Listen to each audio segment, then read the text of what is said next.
has built it, The and wall. he takes great pride in the dungeon, Right. right? But he doesn't know what cost he is paying But for that. same time he has made that, at the same time he is weeping too. So he's Right. not happy after creating that wall and everything. Right, right, Though he is taking pride. right. And he says that I plaster it with dust and sand, lest the least hole should be left in his name, right? So even a small hole he doesn't want to see, but at the same time he is actually trapped. So Correct. ego is a very terrible thing. It locks the true being. At the same time, it keeps divine away from you. Correct. So freedom from ego is probably freedom from the freedom of freedom of all times. Shall we look at the theme of love for nation and freedom from slavery of all kinds? Yes. Poem number 35. I think this is a very famous poem, and whenever I read, I feel that I have read it. Yeah, it's a very famous poem, and Right. it's sung in many schools. It's on the walls of many schools. True, Pankti, true, and that is it's right. often prescribed in many textbooks. So this is very famous poem and very interesting one. It is also about theme of freedom and love, but freedom and love for your country. So Okay. this is a prayer to God, and it expresses Tagore's vision of how nation should be instead of what Let it me is. once read the Yeah, let's look entire at poem. Yes, let's look at the slide. Where the mind is without fear and the head is held high, where knowledge is free, where the world has not been broken up into fragments by narrow domestic walls, where words come out from the depth of truth, where tireless striving stretches its arm towards perfection, where the clear stream of reason has not lost its way into the dreary desert sand of dead habits, where the mind is led forward by thee into ever widening thought and action, into that heaven of freedom, my Father, let my country awake. Yeah, this is a very important poem. So let's keep it on the slide so that our students Yes, can yes, read it, yes, and yes. we'll discuss it in bit detail because this is a prescribed poem in many textbooks. Very so true. let's look at the slide, slide. and we'll discuss this poem here. Yes. And if you look at this poem again, it's a strangely father-son kind of relationship coming here, right? So he is addressing God in many forms, as Correct. lover, as mother, now as father. Father. And because he is talking of his motherland, he is addressing God as father. Father, correct. Right? And if you look at the poem, it expresses the theme of how he imagines his nation to be. Right? It expresses his Utopian, utopia here, and it is in contrast to what his nation really is when he is living. So let's look at the first line of the poem in the slide, Where he the says, mind is without fear "Fear and the head is held high. Where knowledge is free, he is imagining his country would be where a person can live with head held high without fear, where knowledge doesn't come with a price tag, right? Where world is not broken up into fragments by domestic walls. It's a one world. And very important thing to be kept in mind when we think of Tagore's love for nation or nationalism is that nationalism is not narrow-minded one. Right. For him, the whole world is nation, right? Correct. And that's why he often came in conflict with nationalist movements of his time, who considered British to be their enemies and evil, while Tagore is in favor of nation, whole world as nation. So he believes that whole world is one, Vasudhaiva Kutumbakam, whole world as a family. Did he actively participate in the freedom? Right, he did Movement? participate by giving up things like his title of Sir, knighthood. Yeah. And in response to Jallianwala Bagh. But at the same time, he also had very great differences with Gandhiji. True. That is what I want to emphasize. Yeah. And Gandhiji believed in rejection of Western culture and society, while Tagore believed that Western society and culture have certain place in Indian culture. You Correct. can't just outright reject them. So Correct. his vision of nation is not closed, but it's very open. And his open-mindedness is what we should keep in mind when we read this. Let's look at the poem, other lines. Let's look at the slide here. Yes.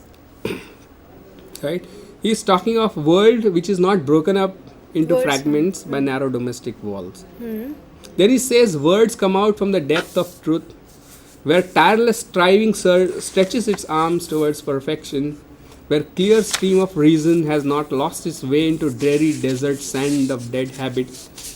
If you look at the imagery and metaphors here, dreary desert sand of dead habit. Habitual life is a mechanical life, and what happens in this mechanical kind of life is that reasoning loses its place in our life. Correct. So this mechanical thinking is what he is seeing as a danger, and he prays to God, telling him that please save our country from mechanical thinking. Right. Shall we go to move to Let's look at a few other lines. I'm Yeah, discussing yeah, this yeah, poem yeah. in Okay, detail okay. because So he wants it's to- widely taught in Known. schools and colleges. The last couple of lines, where mind is led forward by thee into ever widening thought and action, Correct. into that heaven of freedom, my father, let my country awake. So again, theme of freedom coming up in different form. Correct. It's not freedom from ego here, but it's freedom from slavery and bondage All kind of. again egoistical thinking, which seems to have caught this nation in its grip. Right. It's a very All- important poem, and that's why I discuss in detail. Now let's look at one more poem before we close. And this poem we are discussing because this brings up another very important theme in Gitanjali, Yeah, and that the theme of death. Poem Now let's number look how Tagore 86. looks at death. Death, thy servant is at my door. He has crossed the unknown sea and brought thy call to my home. The night is dark and my heart is fearful. Yet I will take up the lamp, open my gates, and bow to him my welcome. It is thy messenger who stands at my door. I will worship him, placing at his feet the treasure of my heart. He will go back with his errand done, leaving a dark shadow on my morning, and in my desolate home only my forlorn self will remain as my last offering to thee.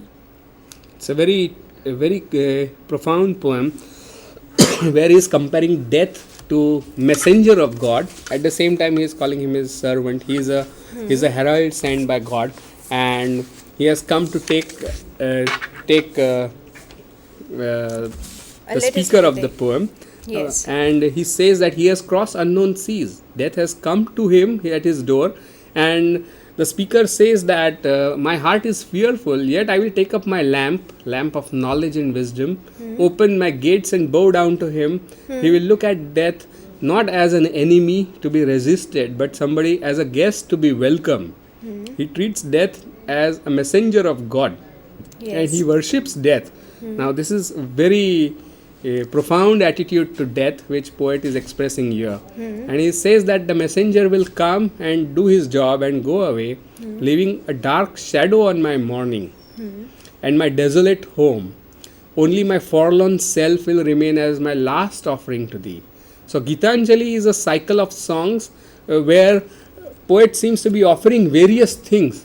Anjali, as Anjali Anjali is is a the palms tribute, palm offering, and Right. with every song he is offering one thing or the other. He's offering his ego, Yes. right? He's offering his mechanical thinking. He's offering his love for country. He's offering so many things, and final offering is his forlorn self, himself. Yes. That's the last offering which God you give to your God, right? So this poem becomes a kind of summing up for us also, because it's death means the end, but at the same time it's the beginning of new relationship with God here, when he offers it as a final offering to divine's feet. So these are some of the important themes in Gitanjali. Right. Can you tell me something about how, in the present state of means in the literary trends, how can we analyze Tagore? Yeah. And how can we look at the translations? Yeah, that's a very interesting question. In present time, when we are very far away from Tagore in terms of time and even culture. I think you talked about the post-colonial reading. How can we Right. do the post-colonial or the in different contexts? How can we look at Gitanjali? Right. In post-colonial terms, we can look at how Orientalist construction of nation as a kind of spiritual, ancient, antiquated land seems to have influenced the intellectuals of that period. they are also in many ways they are adopting the same vision of nations which Orientalists, the Westerners who wrote about Indian culture are selling them. So in one way they are actually adopting the same vision of nation, which in post-colonial terms would be very elitist view of nation. They are looking at nation from upper caste, upper class perspective. And that's why 19th century intellectuals like Tagore were seen as in some way continuing the colonial project of the Westerners. Now this is a very harsh view, of course, but at the same time we should keep in mind that he's a very great influence on later development of not just Bengali poetry, Yes. but even Gujarati poetry, Marathi poetry, and other poetries of the subcontinent. Even So- the influence is felt even today. Even today. So that impact you can feel in contemporary Gujarati poetry also. So that's where his importance lies. That he opens up a tradition Yes. which is followed till this date, though it was very severely criticized by the later generation of Right. Bengali writers who were modernists in their views, and they thought that this vision of India or this vision of life is very idealistic and romantic, and it doesn't really match with the reality of our life today. Right. So that was what romanticist, modernist protested or critiqued Tagore about, Correct. and they called it Tagore syndrome. Right. Right, and this Tagore syndrome was what they were trying to get rid of. So best way to look at Tagore for me is to contextualize him, look Right. at him as a representative of that period, and acknowledge the influence he had on the tradition. Correct. That would be a very sensible way of looking at Tagore for Yeah, me. and we have time constraints, so Yeah. So I hope, friends, that this discussion help you, and it will help you to read the Gitanjali on your own. at least it will create some kind of Some interest. kind of interest among you for reading the text, and it will also help you in your studies, we hope. So we would like to thank Baizak for giving both of us opportunity Yes. to Thank present you our so much. views, and we'd like to thank the audience for listening to us. So thank you.